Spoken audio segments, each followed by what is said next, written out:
Bonjour très chers abonnés, c'est Umi sur Technospira 18 avec Hérisson. Bonjour. Comme prévu, petite lecture du missel, c'est parti. Ici on se met à genoux et on s'arrête pendant quelques instants.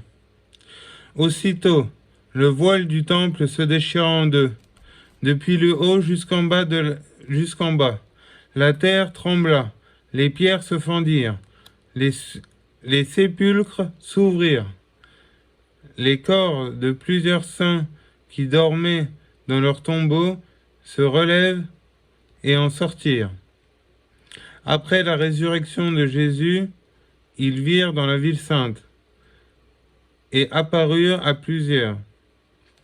Or, le centurion et ceux qui étaient avec lui pour garder Jésus, ayant vu le tremblement de terre et tout ce qui se passait, furent saisis d'une extrême frayeur, et dirent : cet homme est vraiment le Fils de Dieu.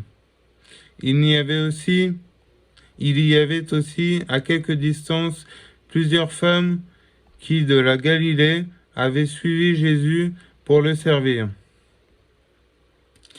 De ce nombre était Marie-Madeleine, Marie, mère de Jacques et de Joseph, et la mère des fils de Zébédée.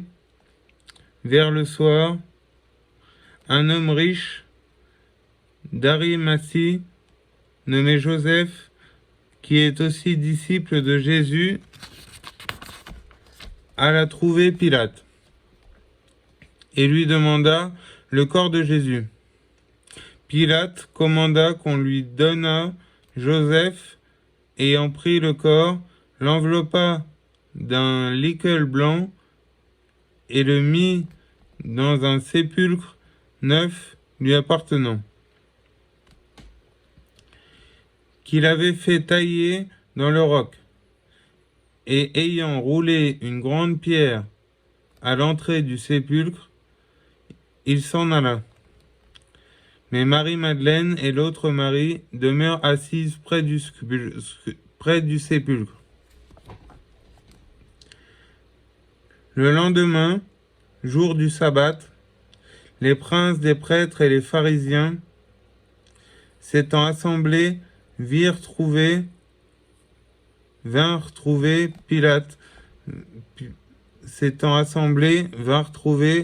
Pilate et lui dirent : Seigneur, nous nous sommes souvenus que cet imposteur a dit, lorsqu'il était qu'encore en vie, après 3 jours je ressusciterai. Ordonnez donc que le sépulcre soit gardé jusqu'au 3e jour, de peur que ses disciples ne vinrent dérober son corps et ne disent ensuite au peuple : il est ressuscité d'entre les morts. Cette dernière erreur serait pire que la première. Pilate leur répondit : vous avez des gardes. Allez, faites-le garder comme vous l'entendrez. Ils s'en allèrent donc, et pour rassurer le sépulcre, ils scellèrent la pierre et y mirent des gardes.